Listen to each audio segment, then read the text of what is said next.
No vídeo de hoje eu vou estar ajudando você que já conseguiu fazer sua prata no Albion e tá querendo evoluir um pouco o nível do farm, tá ligado? Oi, eu sou o Teus e eu vou conversar com vocês hoje sobre as estradas Avalon e como vai ser o progresso de vocês nessa parte do jogo, demorou? Como tudo no Albion, as estradas Avalon também possuem uma evolução. Elas partem da premissa de que você vai começar o jogo jogando sozinho e vai terminar com um grupo ou uma guilda jogando com você. Entenda uma coisa, nada no jogo você vai fazer sozinho o tempo todo, então querendo ou não, quando você for evoluindo o nível, você vai precisar de gente te ajudando. Mas esse vídeo aqui tem o intuito de te ensinar como começar sozinho e depois como fazer com um amigo, que não é nada muito difícil. Arrumar um amigo no Albion até que é fácil e ele pode te ajudar a fazer os conteúdos mais pra frente. Se você quiser essa parte solo que eu vou ensinar pra vocês, você pode fazer com um amigo também, mas o lucro não vai ser tão grande e provavelmente a perda vai ser a mesma e vocês vão morrer com a mesma facilidade.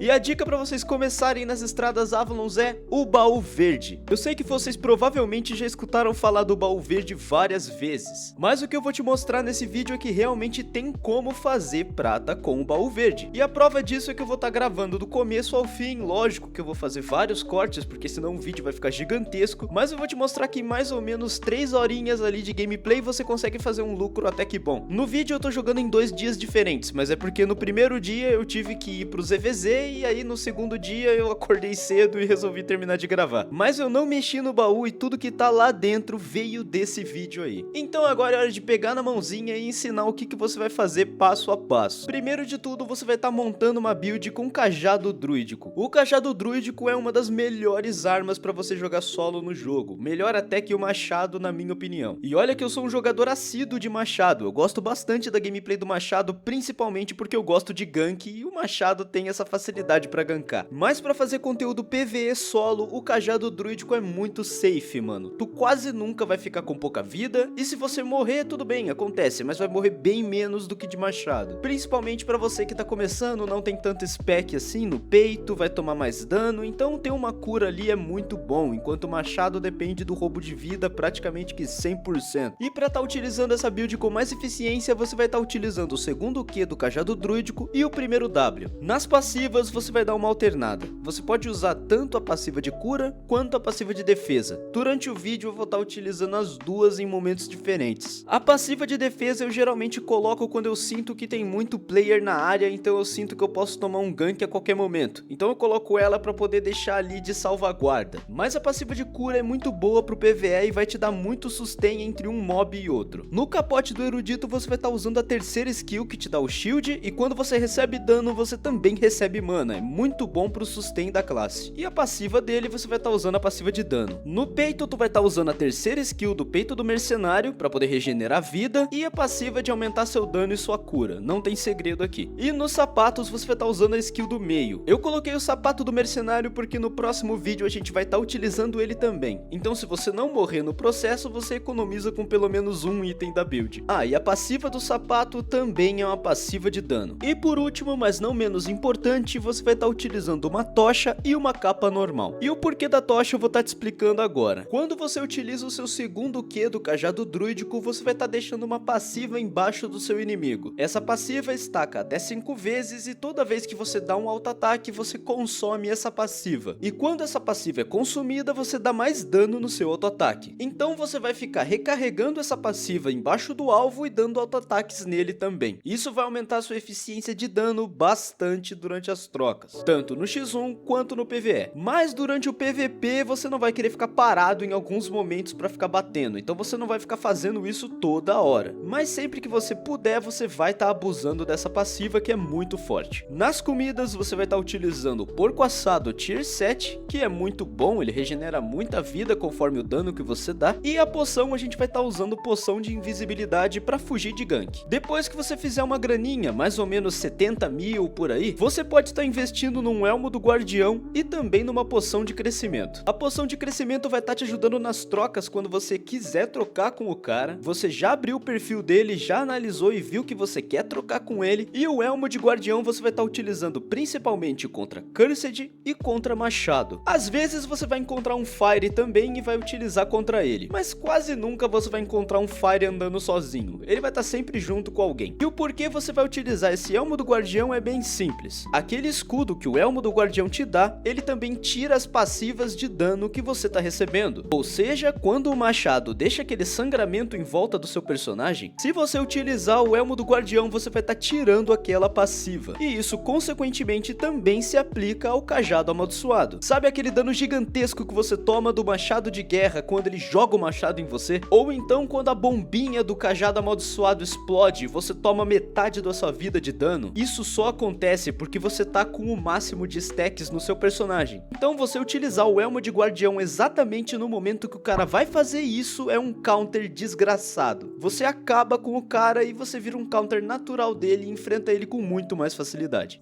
E agora, com tudo explicado, vamos começar com a explicação de como você vai fazer essas rotações. No vídeo você tá vendo que eu saí de Brecilien, e se você não tem Brecilien desbloqueada, pode ficar tranquilo que você pode fazer isso de qualquer cidade do jogo. Eu saí de Brecilien porque era mais fácil para eu poder gravar, mas eu inclusive não recomendo você sair de Brecilien para poder fazer esse tipo de conteúdo no começo do jogo. Brecilien é um lugar que não vende vários tipos de itens. Todo item que você dropar que for até tier 6, eu acho que é uma boa você vender em Brecilien. Muita gente faz conteúdo solo saindo de Brecilien, que é esse conteúdo que eu tô fazendo, ou conteúdo em dupla. Então, querendo ou não, isso acaba vendendo bastante. Já a galera que faz um conteúdo mais voltado pro endgame, que seria o baú dourado, caçadas de tier mais alto e coisas do tipo, esses caras geralmente eles vão com itens mais fortes pra Brecilien. E como eles sabem que em Brecilien tudo é um pouco mais caro por causa da oferta e da demanda, eles compram esses itens em outras cidades que costumam ser mais barato. Então eles acabam não vendendo tanto em Brecilien assim. Então o que eu recomendo para você fazer é sair de uma cidade mesmo. E você pode estar saindo tanto da Royal, que é a cidade que dá acesso às zonas amarelas e às zonas azuis, quanto às cidades de portal, tipo Martlock Portal, Fort Stelling Portal, que dão acesso direto para Black. Eu recomendo isso porque durante a sua gameplay você vai ficar passando de portal em portal e vai acabar se enfiando em vários lugares. Você dificilmente vai acabar saindo da onde você entrou. Isso porque vai ser muito difícil você sair logo de cara numa estrada Avalon que tenha vários baús verdes próximos um do outro. Inclusive, para você que é iniciante mesmo, eu nem recomendo você fazer essas Avalons em específico. Baús verdes muito próximos entre si geralmente são bem visados para gank. Então você vai tomar muito gank e vai acabar se frustrando fazendo eles. Recomendo você fazer esses baúzinhos isolados, sabe? Quando você entra na estrada Avalon e vê um baúzinho isolado, você vai lá, faz ele e vai para a próxima Avalon se não tiver mais nenhum. O segredo desse conteúdo é paciência e muita atenção. Você vai estar prestando muita atenção nos seus arredores, prestando atenção para não tomar ganks como esse aqui. Nesse clipe que você tá vendo aí agora, eu tomei esse gank só porque eu não tava prestando muita atenção. A minha cabeça tava prestando atenção na call. Eu tava em chamada nesse momento, apesar de não gravar no vídeo. Como eu tava só treinando com a build, eu tava full despretensioso gravando esse vídeo. Eu gravei essa parte nem pra colocar no vídeo em si. Eu gravei só pra eu mesmo analisar minha gameplay e ver aonde eu tava errando antes de gravar o vídeo pra vocês. E eu só consegui sair vivo desse gank porque eu mantive a calma e consegui pensar na hora. Se eu não tivesse pensado em sprintar a bota, bater poção e correr pra trás, provavelmente eu tinha morrido, porque como vocês puderam ver, tinha mais gente nesse gank aí. Então aquilo que eu falei no primeiro vídeo se repete nesse segundo vídeo aqui. Mantenha a calma. E se liga, mano, eu e meu amigo fundamos uma guilda pra você que é iniciante e é de Martlock. O nome da guilda é Geinen Ryodan e eu vou estar deixando o Discord da guilda aqui embaixo nos comentários. É só você clicar no link e fazer seu registro que vão estar fazendo o seu recrutamento lá. Na guilda você vai ter todo tipo de conteúdo. Você vai poder fazer mob de cristal, você vai poder fazer DG de grupo, DG fixa, fazer gank com a guilda tanto na Black quanto na Avalon e vários outros conteúdos que você precisa de um amigo para fazer junto. Então é só entrar na guilda e fazer conteúdo com a galera. E agora vamos voltar pro vídeo. E a próxima dica que eu vou estar dando para vocês poderem profitar bastante com o baú verde é saber a hora de dar R. E sim, vocês vão voltar para a cidade com o teleporte. Vocês não vão voltar andando. E por quê? Porque andando vocês vão ter muito mais chances de morrer. Vocês só vão voltar andando quando vocês passarem o mouse em cima do portal lá na Avalon e verem que dá para uma saída da zona amarela ou da zona azul. Se quiser sair numa zona vermelha, você também pode, mas não saia na Black. Você só vai sair cair na Black quando você for dar recall. E para saber a hora de dar teleporte é simples, você vai abrir o seu inventário e vai ver se a quantidade de dinheiro que você tem ali é o suficiente para pagar uma outra build sua mais o seu recall. E se a resposta for sim, você vai dar teleporte para a cidade e botar aqueles itens em um baú ou vender eles. A partir desse momento você já pagou a sua build e se você morrer não tem nenhum problema, você não vai ter deslucro. Então você pode a partir desse momento dar recall quando você quiser ou seguir essa regra que é bem mais safe. Beleza, agora vem mais uma coisa sobre os baús verdes que vocês precisam saber. Primeiramente, vocês vão matar os inimigos de pouquinho em pouquinho. Vocês vão fazer isso para evitar ficar morrendo e evitar também ficar com muito pouca vida. Quanto menos vida vocês tiverem, mais fácil vocês morrem caso vocês tomem um gank. Então toma cuidado, presta bastante atenção na sua vida e sempre usa o seu E e o seu R para poder recuperar sua vida. A próxima coisa que eu vou te ensinar sobre o baú verde é que todos os inimigos têm padrões, absolutamente todos. Isso vale para os bosses que você estiver enfrentando e para os inimiguinhos normais, os pequenos, tá ligado? Por exemplo, aquela bola gigante que solta uma parede de vento para frente, ela sempre vai começar o ataque soltando aquela parede. Aquela outra bolinha que fica mais isolada e começa a girar e solta uma poça de óleo no chão, ela sempre vai começar soltando aquela poça de óleo. Então, para enfrentar aquelas bolas gigantes que tá com a parede de vento, você pode começar com o W para já cancelar esse skill. Já essa outra bolinha que solta o óleo, você pode começar longe do seu cavalo. Essa skill do óleo não dá para cancelar, então não tem muito o que fazer quanto a isso. Mas por que eu falo para você começar a matar ele longe do cavalo? Porque como a primeira skill que ele vai soltar vai ser a poça de óleo, se você deixar essa poça de óleo cair em cima do seu cavalo, você não vai conseguir fugir de um gank caso alguém apareça. Então quando você estiver enfrentando esse inimigo que solta essa poça de óleo, sempre fica um pouco longe do cavalo. Agora vamos falar sobre os bosses aqui porque vai facilitar muito a sua vida. O primeiro que eu vou estar falando é o Monge Negro. Esse cara ele vai ficar pulando de um lado pro outro se você ficar à distância dele. Então o que você tem que fazer é literalmente ficar embaixo dele. Você vai esperar ele dar 1, 2 hits em você e aí nesse momento você entra embaixo dele, você fica grudado com ele mesmo. A partir desse momento ele não vai ficar andando de um lado pro outro. Ele vai ficar bugado dando ataque básico em você e vai ficar muito mais fácil para você matar ele. O segundo que a gente vai estar falando sobre é o cara da lança. O cara da lança não tem muito um bug, então você tem que fazer meio que na raça mesmo. Mas não tem segredo nenhum. Você vai ficar a média distância dele para poder dar bastante dano e vai ficar desviando das skills. Sempre que ele parar e começar a canalizar uma mira em você, se prepara que você vai ter que correr dessa área que vai ficar embaixo de você. Se você ficar parado embaixo, você vai tomar muito dano. E é muito dano mesmo, tá? É absurdo isso aqui. E se você ficar muito perto dele, ele vai ficar te empurrando pra longe. E essa queda é uma desgraça. Às vezes você toma muito dano por causa disso. Tem formas de cancelar o salto dele quando ele tá quase caindo no chão. Quando ele estiver quase caindo no chão, se você usar uma skill de empurrar ou de prender ele em algum lugar, ele vai cancelar o dano da queda. Mas é muito difícil pra você fazer nesse começo. Então, sinceramente, eu nem recomendo tentar. E já que tu tá aprendendo todos esses padrões, você pode também fazer um padrão muito simples que é clicar no like e se inscrever no canal, né? O próximo inimigo que eu vou estar falando aqui é a maga. Essa é uma desgraça também se você não souber direito o que você tá fazendo. Você vai priorizar sempre ficar no lugar que tem mais espaço, tanto pra esquerda quanto pra direita pra você correr. Porque ela vai tacar um raio que vai correr de um lado pro outro. Então se você estiver no meio, você vai ter muito mais tempo de resposta pra poder correr do raio e fugir pra longe dele. E eu falo pra você ficar em um lugar onde tem bastante espaço pra você correr tanto de um lado quanto pro outro, porque não tem um padrão de aonde ela vai invocar esse raio. E esse raio vai passar fazendo uma varredura e se você não sair, você vai tomar dano. Se você vê que não dá tempo de você desviar do raio, eu recomendo você correr na direção da onde ele tá vindo, porque aí você vai tomar muito menos dano do que se você tentar desviar e ficar tomando esse raio o tempo inteiro. Essa é a única mecânica importante que ela tem. A outra é não chegar tão perto, porque esse escudo amarelo que fica em volta dela também te dá dano. O próximo que eu vou estar falando aqui pra vocês é o Maracas. A gente chama ele de Maracas porque ele tem essas duas bagulho na mão que parece uma maraca. Contra ele você só tem que se preocupar com uma coisa: quando ele começar a se buffar no começo da luta, você tem que cancelar. Basicamente você vai começar a luta contra ele usando o W. Esse W vai fazer um mini empurrãozinho que vai cancelar a animação de buff dele. Depois que você usar o W, você pode ficar atacando o Q nele à vontade e auto-ataque, mas nunca use o seu W de novo. novo. Porque em algum momento, depois que a vida dele abaixar da metade, ele vai se buffar de novo. E você vai ter que ter esse W pronto pra poder cancelar o buff dele de novo. E se você não cancelar o buff dele, meu amigo, se prepara porque tu vai morrer. Não tem como, esse cara é muito forte, ele dá muito dano no começo do jogo. Mais um boss que vocês vão enfrentar, que é um boss de baú pequeno também, é aquele maguinho do incensário. Ele não faz merda nenhuma, ele só tira buff e pode ficar tranquilo, é basicamente bater. E o último, mas não menos importante, é o boss do baú grande. O boss do baú grande é o cara do espadão, o paladino, o fodão, o bica das galáxias. Ele basicamente tem duas mecânicas importantes. A primeira mecânica é uma espada que ele vai invocar. Você vai ver um círculo se formar em volta de você e tudo que você tem que fazer é ficar parado. Relaxa, essa espada vai aparecer ao seu redor e pode ficar tranquilo. Se você estiver no meio do círculo, você não vai tomar dano nenhum. Mas se por algum motivo você estiver longe dele, é só desviar da espada que não tem segredo. Ela vai te dar dano em dois momentos. O primeiro momento é quando ela tá rodando e o segundo é quando ela dispara as espadas pro lado. E é só isso. O próximo golpe importante dele é o reflete. Ele vai levantar o escudo pra cima e dar uma escudada no chão. Nessa área em cone que se formar, todo o dano que você der, se você tiver dentro dessa área,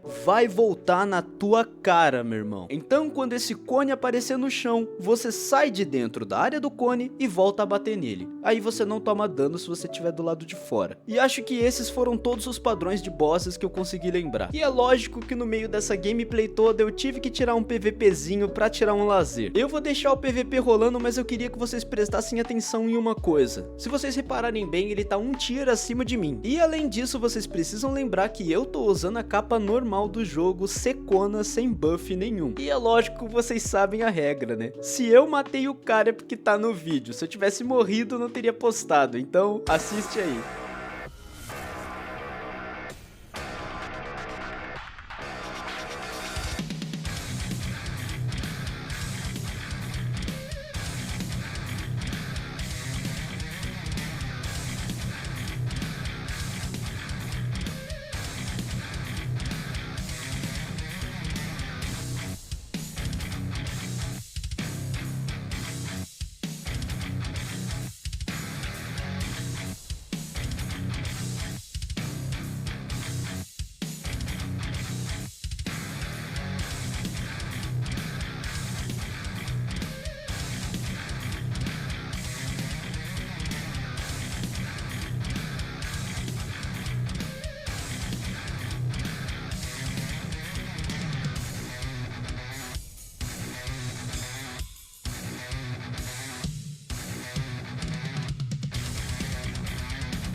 Como eu sou o tarado do gank, eu não resisti. Quando eu vi esse lobisomem, eu tentei gankar ele, não teve como. Até rolou uma troquinha legal, mas... se liga no vídeo que vocês vão entender.